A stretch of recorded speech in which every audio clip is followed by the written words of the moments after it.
आकाश आनंद की शादी और रिसेप्शन था। बीएसपी सुप्रीमो मायावती भी थी, आकाश के ससुर अशोक सिद्धार्थ भी थे, सब लोग पूरा परिवार और बीएसपी के देश भर के बड़े बड़े नेता सब लोग थे।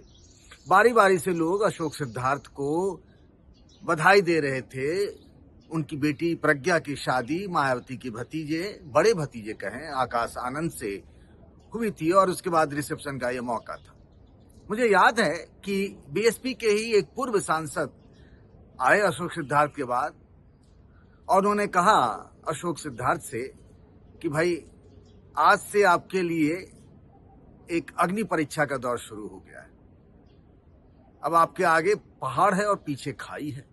मैं वहीं खड़ा था और समझ नहीं पा रहा था कि जब इतनी खुशी का उत्सव का मौका है तो बीएसपी के इस पूर्व सांसद ने अशोक सिद्धार्थ को ये सलाह क्यों दी है। बात ये साल 2023 की है, लेकिन देखिए समय का फेर आज वही सलाह लग रहा है बिल्कुल सही साबित हो रहा है। आज मायावती ने सोशल मीडिया पर एक साथ 5 पोस्ट किए और उसके बहाने ही ये सवाल अब पूछा जाने लगा है कि मायावती को लग रहा है कि उनके घर में ही, घर के सदस्यों से ही उनको खतरा है। क्या उनको ऐसा लग रहा है कि उनके परिवार के सदस्य ही उनके खिलाफ बगावत कर सकते हैं, उनकी पार्टी पर कब्जा कर सकते हैं?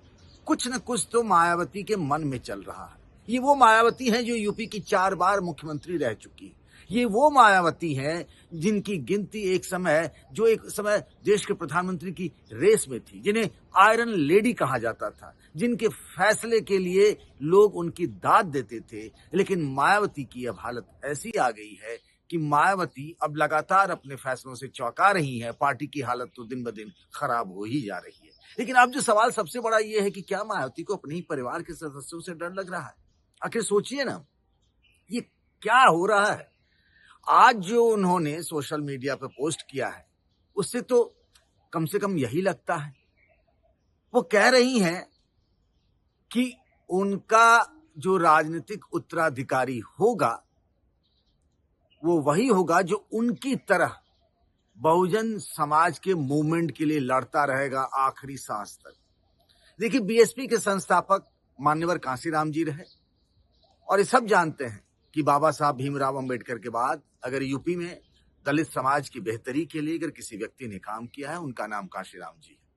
कांशीराम जी के पास विकल्प था कि वो अपने जीते जी अपने बाद राजनीतिक उत्तराधिकारी अपने परिवार के किसी सदस्य को भी बना सकते थे। पर मुझे वो दौर याद है और वो मंच और वो सभा जो लखनऊ में हुई थी, जब कांशीराम जी ने मंच से ही इस बात की घोषणा की थी कि उनके बाद उनकी राजनीतिक उत्तराधिकारी मायावती जी होंगी, क्योंकि मायावती जी पार्टी में सालों से संघर्ष कर रही थी और साये की तरह, परछाई की तरह कांशीराम जी के साथ रहती थी।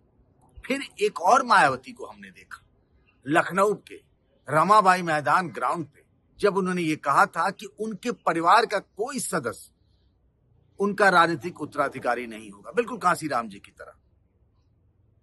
कांशीराम चाहते तो अपने परिवार के किसी भी सदस्य को बना सकते थे, लेकिन उन्होंने ऐसा किया ही नहीं।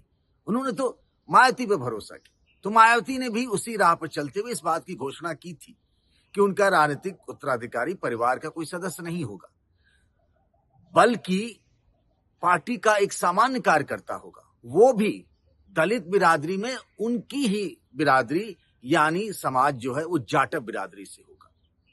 लेकिन ये राजनीति की माया भी देखिए। और वैसे भी मायावती की माया के बारे में कहते हैं कि मायावती की माया अपरंपार है। आकाश आनंद आए, विदेश से पढ़ करके उनको नेशनल कोऑर्डिनेटर बनाया, उनको अपने साथ लेकर जाती रही पार्टी की बैठकों में, और एक दिन उनको अपना राजनीतिक उत्तराधिकारी भी घोषित कर दिया।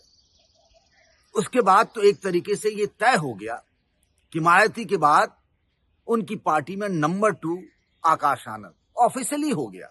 वो नेशनल कोऑर्डिनेटर भी बने, नेशनल कोऑर्डिनेटर तो और भी नेता है, लेकिन राजनीतिक उत्तराधिकारी के तौर पर आकाश आनंद को पेश कर दिया गया। पार्टी के कार्यकर्ता नेता आकाश आनंद की तरफ जाने लगे। कहा जाने लगा कि नौजवानों को जोड़ने का काम आकाश करेंगे, पर वही आकाश को एक दिन बहन जी ने ये कहकर राजनीतिक उत्तराधिकारी से भी हटा दिया, नेशनल कोऑर्डिनेटर के पद से भी हटा दिया था कि वो अभी पॉलिटिकली इमैच्योर है, यानी अपरिपक्व है, जिसे हिंदी में कहते हैं। तो फिर जिस आकाश आनंद को उन्होंने राजनीतिक उत्तराधिकारी बनाया था वो कौन थे? और ये बात पिछले साल के लोकसभा चुनाव के दौरान की है, जब आकाश आनंद मायावती के बाद बीएसपी के दूसरे सबसे बड़े स्टार प्रचारक बन गए थे। फिर बाद में उन्होंने एक बैठक में उनको फिर से नेशनल कोऑर्डिनेटर बना दिया, लेकिन राजनीतिक उत्तराधिकारी कौन होगा इस बात के लेकर कोई घोषणा नहीं हुई। उसके बाद क्या हुआ कि इस साल मायावती 15 जनवरी को जब अपना बर्थडे मना रही थी लखनऊ में, मैं भी था वहां पे, वो आकाश आनंद के साथ ईशान उनके छोटे भाई को भी ले आती हैं, अपने दूसरे भतीजे को। ये दोनों मायावती के छोटे भाई आनंद कुमार के बेटे हैं। अपने पास बुलाकर एक को बाएं और एक को दाएं खड़ा कर दिया। यानी आकाश के मुकाबले में ईशान। सवाल पूछा जाने लगा कि क्या आकाश के बाद अब ईशान की भी राजनीति में एंट्री होने वाली है, और अगर उनकी पॉलिटिक्स में एंट्री होती है तो फिर क्या वो बनेंगे। वैसे भी राजनीति में हम जानते हैं भाई भाई का नहीं होता है, कल को क्या हो जाए कहा नहीं जा सकता। आपने ऐसे कई किस्से देखे। आपने देखा है कि जब भी भरोसा करने की बात आती है तो आदमी अपने परिवार में से चुनता है। वो लालू यादव ने राबड़ी देवी को मुख्यमंत्री बनवाया, ये एक एग्जाम्पल है। मुलायम सिंह यादव में भी परिवार की बात है। मतलब जहां भी चले जाइए अधिकतर परिवार का ही मसला होता है। नीतीश कुमार ने एक बार जीतन राम मांझी को बनाया था, उसके बाद क्या हुआ आपने देखा। तो मायावती जी ने भी क्या किया कि आकाश आनंद पर भरोसा किया था, लेकिन फिर राजनीतिक उत्तराधिकारी से हटा दिया, उन्हें नेशनल कोऑर्डिनेटर तो बना दिया, फिर ईशान की एंट्री हो गई। अब आगे क्या हो रहा है, अब इसी बीच उन्होंने अशोक सिद्धार्थ जो कि ससुर हैं किसके, तो वो आकाश आनंद की जो शादी हुई है वो अशोक सिद्धार्थ जो राज्यसभा के सांसद रहे बीएसपी की, उनकी डॉक्टर बेटी प्रज्ञा से शादी हुई है, उनको पार्टी से बाहर कर दिया गया। ऐसा लग रहा था कि उनका भी रुतबा बढ़ रहा है। अब उसमें कई नेताओं के नाम भी लिए जा रहे हैं कि उन्होंने मायावती के कान में कुछ कहा और उनको बात पसंद आ गई, अशोक सिद्धार्थ का काम लग गया। अब ये लग रहा था कि नेशनल कोऑर्डिनेटर अगर हैं आकाश आनंद तो देर सवेर वही राजनीतिक उत्तराधिकारी बनेंगे, लेकिन मायावती ने विकल्प खोल दिया है। उन्होंने कह दिया है कि जो उनकी तरह, जैसे उन्होंने काशी राम के बाद पार्टी को संभाला, उसी तरीके से जो अपना सब कुछ न्यौछावर करके पार्टी को संभालेगा उसे ही राजनीतिक उत्तराधिकारी बनाया जाएगा। मतलब आकाश आनंद क्या उस पैमाने पर अब तक सही नहीं है, या फिर उन्होंने एक तरीके से ओपन कर दिया कि बीएसपी में अब सब लोग आप मेहनत करो, पार्टी जो लगातार रसातल में जा रही है, तो ऐसे किसी व्यक्ति को जो परिवार का ना हो तो भी उसे राजनीतिक उत्तराधिकारी बनाया जा सकता है। अब मायावती ही जाने कि उनके मन में क्या चल रहा है, लेकिन बात अब जलेबी की तरह हो गई। घूम घूम कर पता नहीं एक उत्तराधिकारी को लेकर बात कहां से चली थी और फिर दुनिया गोल है, बात वहीं पर पहुंच गई जहां सालों पहले उन्होंने लखनऊ में कहा था कि उनके परिवार का कोई सदस्य क्या है, उनका राजनीतिक उत्तराधिकारी नहीं बनेगा।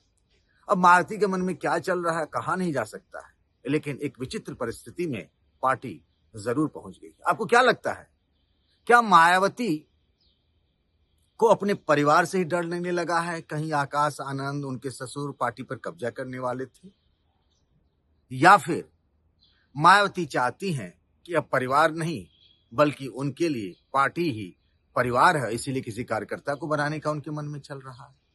आपकी राय में असली बात क्या है, आपके जवाब का इंतजार रहेगा। फिलहाल पार्टी पॉलिटिक्स में पंकज झा को इजाजत दीजिए। नमस्कार।